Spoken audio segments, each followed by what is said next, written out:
prépare Roland Garros, hein. Ça se prépare. Les qualifications. Alors, il y a des qualifs, c'est ça, exactement. Ceux qui ont 3 matchs à disputer pour pouvoir accéder au tableau principal, donc qui sont au-delà de la 102e place, voire bien au-delà, parce qu'il y a des invitations aussi pour participer aux qualifications. 100e joueur mondial. Voilà, mais ce qui est déjà Ils arrivent très ici, honorable. ils s'inscrivent en disant... Je participe ou pas. Et il y en a d'autres qui sont déjà qualifiés pour le tour principal, qui participent à des tournois qui se déroulent en ce moment jusqu'à samedi, parce que le départ de Roland Garros sera dimanche. C'est compliqué ça. Hein. Ah, c'est pas Pour évident. savoir comment accéder au tableau final de Roland Garros, il y a Il y a plusieurs... des invitations. Il y a ceux qui sont les 100 premiers mondiaux et il y a les qualifications. Voilà. Il y en a même qui sont bien au-delà de la 400e place et quand qui on sont vient invités. pour les qualifications, il faut payer quelque chose pour s'inscrire, non? Non. En revanche, si vous passez un tour aux qualifications, vous touchez un petit peu d'argent. Voilà. Ça ne vous permet pas forcément de boucler une saison parce que ça coûte très cher d'avoir un entraîneur, d'avoir un kiné, mais ça vous permet un petit peu d'avancer. On va commencer par ceux qui sont en tournoi en ce moment. On parlera des qualifications juste derrière. William, regardez, avec Virginie Razzano, c'est elle. Elle sera au premier tour de Roland Garros. Elle est invitée par les organisateurs. En attendant, elle est à Strasbourg. Elle a été 16e mondiale en 2009, William. Aujourd'hui, elle est 251e. Elle s'est qualifiée hier pour les quarts de finale du tournoi alsacien en battant l'Italienne Schiavone, vainqueur ici en 2012. Et William, souvenez-vous, de Roland Garros, c'était en 2010. Razzano s'impose 6-2. 6-3. Toujours sur la terre battue strasbourgeoise, ça passe pour une autre Française, Kristina Mladenovic, 54e mondiale. La nordiste a battu l'américaine Alison Riske. Ça sera un peu plus dur au prochain tour. Elle affrontera une autre américaine, Madison Keys, 16e mondiale, tête de série numéro 1. Là, face à cette américaine-là, elle a gagné 7-6. 6-2. En revanche, voilà, ça coince pour Alizé Cornet, la numéro 1 tricolore, qui a été dominée en 3 manches par la Russe Vesnina, 95e, 3-6, 6-0, 6-3. Voilà pour les dames. Pour les hommes, on se rend tout de suite en Suisse avec Adrian Manarino, éliminé au 2e tour à Genève. Le Français, 31e du classement, a été dominé par l'Espagnol Andújar, qui lui pointe 10 rangs derrière. Défaite en 3-7.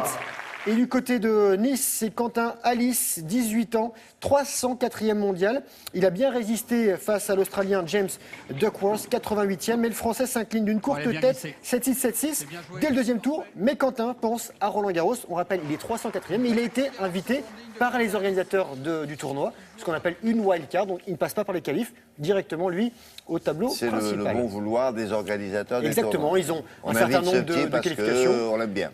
Ils ont fait des belles performances, ils ont des choses à prouver, on l'aime bien, voilà, ça se passe comme ça. Il y a ceux qui sont en qualif. On va parler de 2 personnes, une fille que l'on a bien connue, Aravan Rezaï. Regardez, Aravan Rezaï, en fait, souvenez-vous d'elle, elle était il y a 5 ans encore 15e joueuse mondiale, mais après une blessure et une relation difficile avec son papa entraîneur, elle a mis le tennis de côté. Et pour son premier match depuis 1 an et demi, Aravan a été invitée à participer à ces qualifications. Malheureusement, elle s'incline dès le premier tour, battue par sa compatriote Julie Coin. C'est elle qui est 204e. Et un garçon que l'on va essayer de suivre, il s'appelle Calvin Emery, parisien, 20 ans, 447e joueur mondial, invité lui aussi à participer à ces qualifs.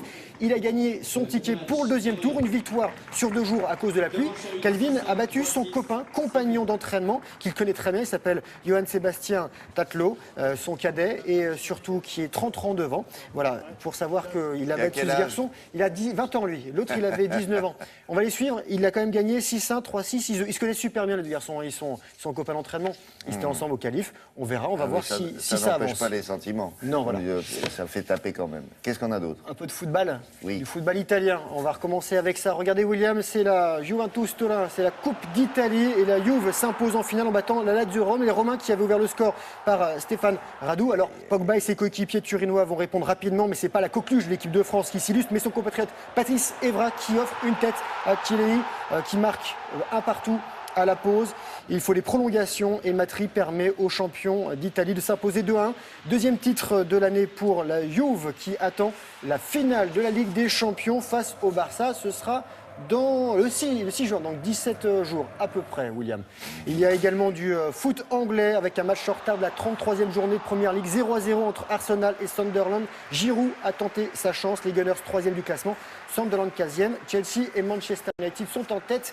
Et dimanche, ce sera la fin de la saison chez nos voisins anglais. Et pour terminer, sans les pieds avec les mains, le PSG handball, c'est le PSG qui s'est emparé de la première place du classement après sa victoire sur Cesson-Rennes 26-23, les Parisiens qui comptent un tout petit point d'avance sur Montpellier qui jouera ce soir.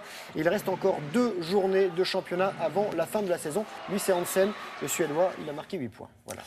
Merci beaucoup. À tout à l'heure ou à... Quel jour sommes-nous demain? Demain.